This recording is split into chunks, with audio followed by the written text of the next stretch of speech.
pelosok di salah satu perkampungan di Jawa Barat menjadi saksi persekutuan Yani dengan jin. Dia menjalankan praktek pasang susuk untuk pelaris pekerjaannya sebagai penyanyi tradisional di kampung itu. Yani terlahir bukanlah dari kalangan berada. Ayahnya telah meninggal karena kecelakaan kerja saat menjadi salah seorang pekerja proyek di Bilangan, Jakarta. Ketika itu, Yani masih berumur 20 tahun dan dia mesti menghidupi ibu dan satu adiknya yang masih sekolah. Ibunya bernama Aisyah dan adiknya bernama Sandi. Ibunya hanya bisa membantu perekonomian keluarga dengan bekerja serabutan, tergantung dari warga yang meminta bantuannya. Tak ada penghasilan pasti dari pekerjaan ibunya itu dibanding dengan penghasilan Yani sebagai seorang penyanyi tradisional yang mendapat bayaran lumayan tinggi dari penampilannya dari panggung ke panggung. "Bu, ibu diam di rumah aja ya. Biar Yani yang kerja cari uang buat ibu sama Sandi," ucap Yani melihat Iba kepada ibunya. "Selepas ayahmu gak ada, keluarga ini jadi tanggung jawab ibu, nak," jawab Bu Esih dengan lirih. "Tapi ibu sudah gak muda lagi, ibu harus istirahat. Biar Yani yang capek, Bu." "Yani bisa kok," kata Yani menatap ibunya. Air mata Bu Esih tak terasa mengalir. Situasi yang begitu mengharukan di mana sang anak merasa iba kepada ibunya dan menanggung semua tanggung jawab. Bu Esih memeluk Yani, tanda keterpaksaan menyetujui keinginan anaknya itu. Yani memang berbakat di bidang tarik suara, bahkan dia pernah meraih juara 1 perlombaan bernyanyi yang diselenggarakan di kampungnya. Bakat Yani tercium oleh pemilik grup tembang yang bernama Opik, yang memang saat itu sedang membutuhkan vokalis, karena vokalis lama memilih untuk pensiun dini dengan alasan mengikuti suaminya tinggal di Kalimantan. Akhirnya Yani bergabung dengan grup tembang itu keliling-keliling kampung untuk memenuhi undangan manggung di setiap acara pernikahan atau event pentas seni biasa. Semenjak Yani bergabung, grup tembang itu semakin laris dan laku keras diundang kemana-mana karena semua pengundang terkesima dengan suara indah Yani. Akibatnya berimbas kepada penghasilan Yani yang lumayan dapat menutupi kebutuhan ekonomi keluarganya, dari mulai membayar tagihan listrik sampai membiayai sekolah Sandi bahkan lebih. "Kerjamu bagus, Yan, saya suka. Barusan saya dapat telepon, minggu depan kita dapat undangan ke acara nikahan di Tasik. Kamu siap-siap ya," ucap Opik memuji Yani yang baru turun dari panggung acara hari ulang tahun salah satu perusahaan dengan sorak-sorai penonton yang memuji Yani. "Iya, Yani persiapkan semuanya," jawab Yani dengan senyum sumringahnya. Yani selalu menyambut baik semua undangan yang dia terima karena dengan begitu dia merasa berhasil bertanggung jawab atas keluarganya. Sampai di acara undangan pernikahan di Tasik, Yani manggung seperti biasanya membawakan lagu-lagu yang membuat semua tamu undangan terkesima dibuatnya.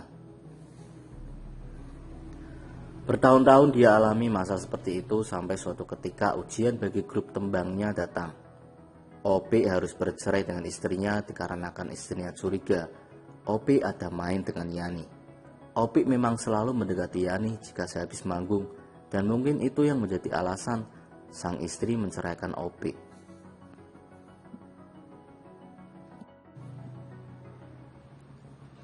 Karena tidak mau berlarut seperti itu, Yani memutuskan untuk mencari lagi grup tembang yang lain di desanya. Dan karena namanya yang sudah begitu tenar, Yani tidak susah mencarinya. Bukan lagi menjadi vokalis biasa, kali ini Yani menjadi sinden, dan memang Yani pun berbakat menjadi sinden. Kita sebut saja nama grup tembangnya Mekar Ayu. Setelah Yani masuk Mekar Ayu, yang semula kian redup, kini naik kembali dan pendapatan Yani pun kembali normal seperti semula. Seorang menelpon Yani. "Halo, Yan?" Yani menjawab, "Ya, ini siapa?" "Ini saya Opik, pakai nomor baru." Ternyata yang menelpon Yani adalah kawan lamanya Opik. "Ya, Kang Opik. Ada apa, Kang Opik?" timpal Yani. "Bisa ke rumah gak? Ada yang mau diomongin," jawab Opik. "Oh, bisa, Kang. Nanti Yani ke rumah," kata Yani. Opik masih dengan grup tembangnya yang dulu, meskipun penghasilannya tidak sebesar ketika ada Yani di dalamnya. Yani berangkat ke rumah Opik dengan menggunakan motor. Dia beranggapan mungkin ada job manggung lagi, jadi tidak apalah dia terima sebagai pemasukan tambahan. Tapi ternyata Yani salah langkah. Bukannya job manggung yang Yani dapat, melainkan perilaku tak senonoh yang dilayangkan oleh Opik kepadanya. Opik memerkosa Yani. Yani awalnya menolak, tapi setelah diberi embel-embel imbalan uang dan bujuk rayu yang dahsyat, Yani dengan terpaksa melayani nafsu bejat Opik. Yani yang terpukul karena mahkota gadisnya terenggut terus menangisi apa yang terjadi kepadanya, sehingga suatu ketika Mekar Ayu kembali merekrut sinden baru yang lebih cantik dibandingkan Yani. Sekar namanya, pemilik Mekar Ayu, Epul, berharap duet gadis cantik dengan suara mumpuni dapat melambungkan nama Mekar Ayu. Tapi apa yang terjadi sungguh di luar dugaan. Yani merasa minder dengan kehadiran Sekar di dalam tubuh Mekar Ayu. Dari segi suara tidak beda jauh dengan Yani, tetapi secara parah Sekarlah yang berada di atas Yani. Sehingga rasa minder Yani itu berbuntut pada performanya yang menurun. Melihat kondisi itu pun, Epul sedikit lebih banyak memakai jasa Sekar untuk setiap penampilannya. Rasa minder Yani tak terbendung lagi. Dia memutuskan untuk menempuh jalan pintas dengan memasang susuk dibandingkan berusaha keluar dari keterpurukan untuk mengembalikan lagi performanya yang dulu. Yani datang ke rumah seorang dukun untuk memasang susuk di wajahnya. Ketika dalam proses negosiasi dengan sang dukun, Yani terkejut dengan harga yang dipatok oleh dukun itu dan membuat Yani hampir mengurungkan niatnya. Yani spontan berkata, "Saya bayar pakai badan saya, bah." Hal gila yang diucapkan Yani hanya untuk sebuah keputusan yang akan membuatnya semakin terpuruk di kemudian hari. Setelah menempuh proses negosiasi yang agak panjang, akhirnya sang dukun menyetujui kesanggupan Yani yang hanya bisa membayar dengan badannya, yang mana mereka harus berhubungan suami istri. Di dalam hubungan itu memberi rasa dilema bagi Yani. Di satu sisi dia masih terpuruk karena keperawanannya direnggut oleh Opik. Kini harus memaksakan diri melayani dukun yang dia anggap akan menyelamatkan karirnya. Sementara di sisi lain, dia senang karena dengan begitu karirnya akan kembali seperti semula.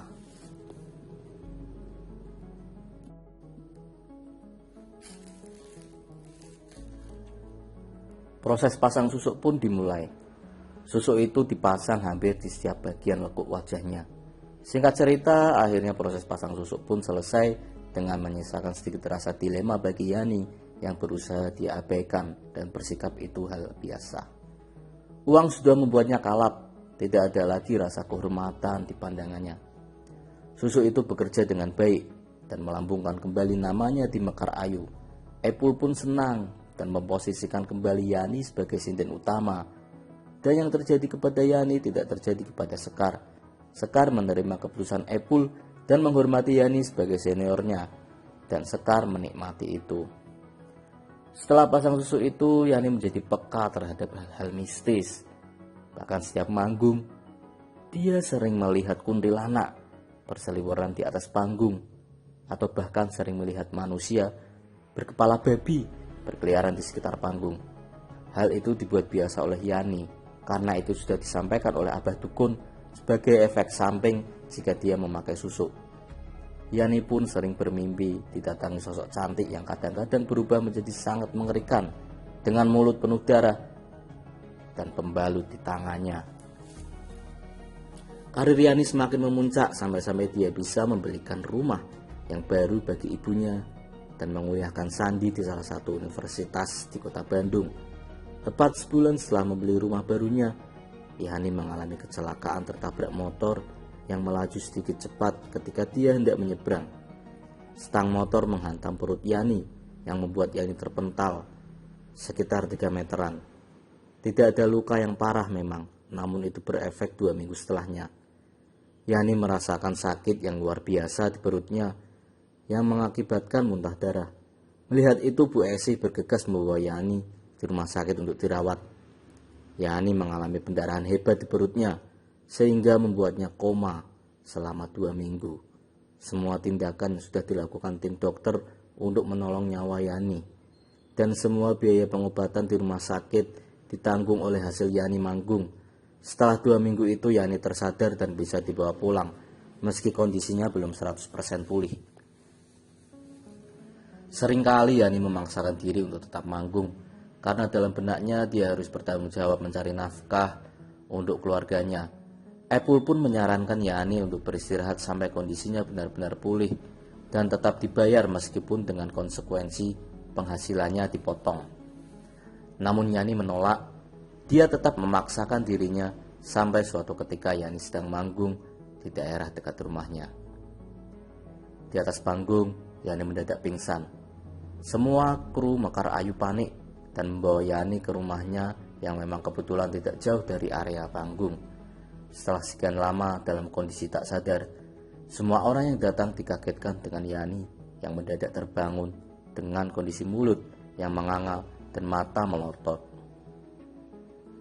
Urat-urat matanya terlihat jelas memerah, mengerikan, seakan mau keluar dari kelopaknya. Bu Esi panik dan segera mengabari Sandi yang sedang berada di Bandung untuk segera pulang kampung. Yani seperti sekarat terus dalam kondisi begitu. Bu Esi sigap memanggil seorang pemuka agama di daerahnya karena dia yakin Yani sudah berada dalam penghujung hidupnya. Astagfirullah, ada banyak susuk di wajah Yani ini, kata Pak Jaman, seorang pemuka agama yang dipanggil oleh Bu Esi. Bu Esi lalu menangis histeris seakan tak percaya. Apple pun tak percaya mendengar informasi itu. Dia hanya beranggapan bahwa Yani telah berhasil mengembalikan performanya karena telah berhasil berjuang dari keterpurukannya akibat bermasalah dengan OP. Keluarin aja Pak susuknya, kasihan anak saya, pinta Bu Esi. Pak Jaman menuruti permintaan Bu Esi itu. Setiap satu susu yang dicabut, mata Yani semakin akan keluar dari kelopaknya dan Pak Jaman berkata, "Jinnya bereaksi, dia lagi meringis kesakitan di atas lemari itu," sambil menunjuk ke arah lemari di pojok ruangan. Memang di pojok ruangan terdapat lemari baju yang lumayan cukup besar, dan sedari tadi Apple berada di sana memang merasakan merinding yang hebat. Bu Esi terus membimbing Yani agar bisa mengucapkan 2 kalimat syahadat. Tapi mulut Yani seakan terkunci dalam kondisinya yang menganga. Yani tidak bisa mengucapkan 2 kalimat syahadat sampai akhirnya semua susuk dikeluarkan dan Yani menghembuskan nafasnya yang terakhir.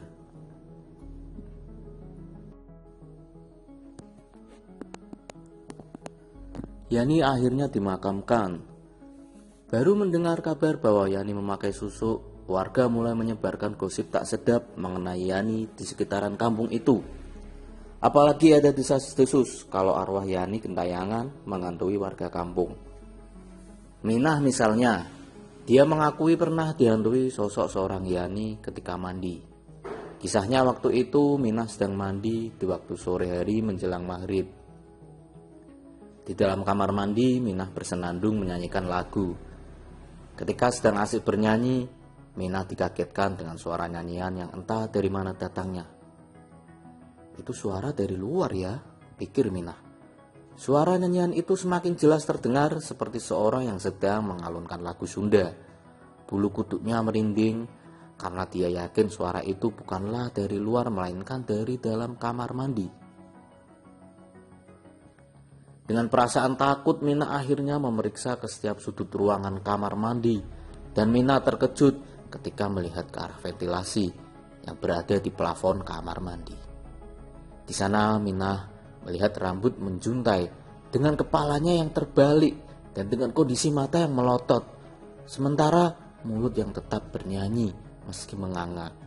Ya nih. Minah tanpa pikir panjang langsung mengambil handuk dan lari keluar kamar mandi. Berbeda cerita dengan Mak Ipah, seorang penjual makanan ringan seperti gorengan dan lainnya yang sering menitipkan dagangannya ke warung-warung di kampung itu. Suatu ketika sebelum azan subuh sekitar jam 3, Mak Ipah sedang menggoreng-gorengan dagangannya. Mendadak Mak Ipah mencium seperti telur busuk dari arah pintu dapur yang langsung mengarah keluar ke belakang rumahnya. Mak Ipah lalu memastikan ke setiap bahan baku dagangannya agar tidak ada yang busuk. Dan memang bahan baku dagangannya aman-aman saja. Semua tidak ada yang busuk sama sekali. Maipah curiga, ini pasti ada yang tidak beres. Seketika lalu menghampiri pintu dapur untuk membukanya. Perlahan Maipah membuka pintu dapur itu dan dia dikejutkan dengan sosok wanita berpakaian sinden persis seperti apa yang dikenakan Yani ketika posisi terakhir meninggal dunia, sedang berdiri di dekat pohon mangga yang ada di belakang rumahnya dengan rambut terurai acak-acakan dan matanya masih melotot dan mulut yang menganga. Sosok Yani lalu menggerakkan kepalanya patah-patah. Maipah sontak membanding pintu dan mengurungkan niatnya untuk berdagang hari itu. Setelah kejadian itu, Maipah mengalami demam selama 1 minggu dan selama itu juga Maipah tidak berdagang. Ada juga cerita seorang pemuda bernama Dodi. Dia adalah teman SD Yani yang sekampung dengannya dan sedang bertugas di kota Indramayu karena tuntutan pekerjaannya. Ketika itu Dodi pulang kampung dengan mengendarai motornya. Dodi tiba di kampung itu malam hari dan tidak seperti biasanya. Warung Mang Gandhi yang awalnya selalu buka jika malam hari, kala itu tutup. Dodi tidak menaruh curiga sama sekali karena padahal Mang Gandhi menutup warungnya lebih awal karena ketakutannya akan mitos arwah gentayangan Yani. Di dekat gerbang desa, Dodi melihat ada seseorang wanita yang sedang duduk di kursi depan pos ronda. Dodi mengenali wanita itu. Ya, dia adalah Yani. Dodi tidak tahu Yani telah meninggal, sehingga dengan santainya dia memberhentikan motornya dan menghampiri Yani lalu bilang, "Yan, ngapain sendirian di sini? Kamu habis manggung dari mana? Kok baju kamu kotor gitu?" "Manggung di Ciamis," kata Yani dengan pelan. "Oh, mana peralatan kamu? Kok gak ada?" tanya Dodi. "Anterin aku pulang." Tanpa basa-basi, Yani langsung duduk di belakang motor Dodi. Dodi yang tak menaruh curiga sedikit pun lantas mengantar Yani ke rumahnya. Di tengah perjalanan, Dodi melihat Irman temannya sedang bermain gapleh di pos ronda di dalam desa. "Hey men," Dodi menyapa Irman. Dod, baru pulang kamu?" tanya Irman. "Iya nih, sekalian mau antar Yani ke rumahnya, hehe," kata Dodi sambil menunjuk ke arah belakang motornya. Mendengar perkataan itu, semua orang yang ada di pos ronda mendadak memperhatikan Dodi dan Irman, lalu melihat ke belakang motornya Dodi. Di sana, Irman melihat sosok Yani dengan mata melotot, mulut menganga, dan wajah yang penuh darah bekas sayatan. Irman dan semua orang di pos ronda menahan kaget, karena mereka tidak mau Yani malah mengganggu balik mereka. Dengan inisiatif masing-masing, sembari menahan rasa takut, semua orang di sana tanpa basa-basi meninggalkan pos ronda dengan sedikit terburu-buru. Irman hanya memberi isyarat memuramkan wajahnya kepada Dodi. Dia tidak ingin memberitahu Dodi saat itu juga karena takut Yani mendengarnya. "Kenapa kamu men?" tanya Dodi melihat Irman memuramkan wajahnya. "Ya udah, aku duluan ya," kata Irman dengan sedikit mencubit bahu Dodi. "Au!" erang Dodi. Irman lantas meninggalkan Dodi. Dia sedikit terheran kenapa Irman seperti ketakutan. Dodi tidak pikir panjang. Dia lantas mengantarkan Yani ke rumahnya. "Assalamualaikum," ketuk Dodi di depan pintu rumah Yani. "Waalaikumsalam." Terdengar suara sepuh dalam rumah yang mana itu adalah Ibu Esi. "Bu, ini saya anterin pulang. Tadi saya ketemu di gerbang desa. Dia lagi sendirian," jelas Dodi. "Masuk," kata Bu Esi dengan berbisik. "Dot, Yani udah gak ada," ungkap Bu Esi sambil menahan tangis. "Tapi tadi saya jelas-jelas bawa Yani, Bu," ungkap Dodi meyakinkan Bu Esi. "Akhir-akhir ini memang banyak gosip arwahnya Yani gentayangan keluarga. Mungkin kamu salah satu korbannya," kata Bu Esi.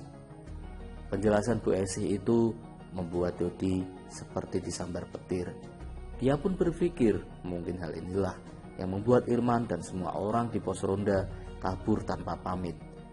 Rasa takut dan rasa sedih bercampur jadi satu.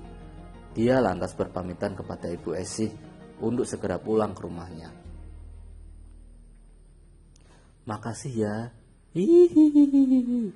Suara itu terdengar melayang ketika Dodi memarkirkan motor di depan rumahnya. Mendadak dia merinding hebat dan bergegas memasukkan motor ke rumahnya. Tak pikir panjang, Dodi langsung masuk ke kamarnya untuk mengobati rasa takutnya digentayangi Yani.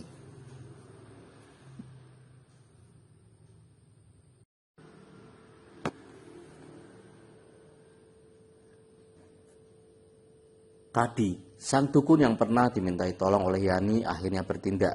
Ia sembunyi-sembunyi mengintai arwah Yani yang tengah meneror warga. Ada satu tempat yang menjadi rumah tinggal bagi sosok Yani, yaitu di sebuah sumur di belakang rumah. Rumah kosong yang sudah lama ditinggalkan pemiliknya. Rumah itu kebetulan berjauhan dengan rumah warga lainnya. Kondisi sekitarnya pun sudah dipenuhi ilalang, sunyi, lembab, bau usang sudah tercium dari rumah itu. Malam Jumat Kliwon jadi incaran Kadi untuk menangkap sosok jin yang menyerupai Yani.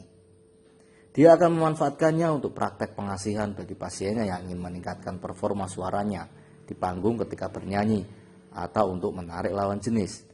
Tanpa diketahui oleh warga lain, Kadi mengendap masuk ke dalam kerumunan ilalang yang menghadang. Suara ilalang itulah yang hanya menjadi teman Kadi yang sedang melakukan ekspedisinya. Kadi akhirnya tiba di sumur yang menjadi tempat favorit sosok Yani. Ritual dilakukannya untuk memanggil sosok itu datang. Menyan dibakar dan rapalan-rapalan mantra Kadi diucapkan. Tak lupa Kadi pun membawa sebilah keris yang ia selipkan di belakang bajunya sebagai media penangkapan.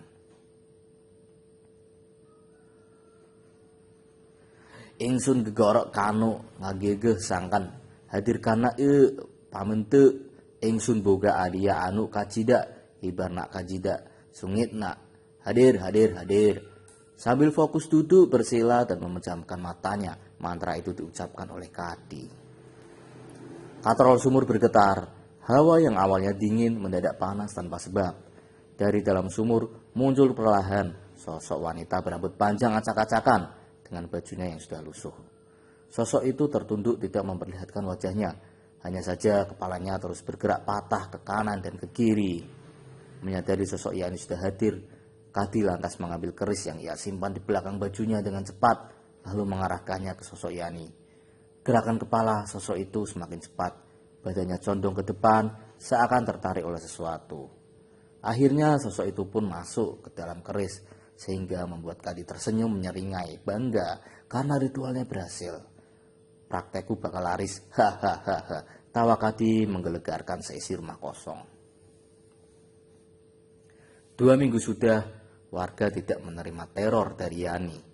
Mereka bersyukur sekaligus terheran dan bertanya-tanya siapa yang bisa menangani semua itu. Aktivitas di kampung itu kembali seperti biasanya. Semua warga tidak lagi khawatir akan dihantui oleh Yani.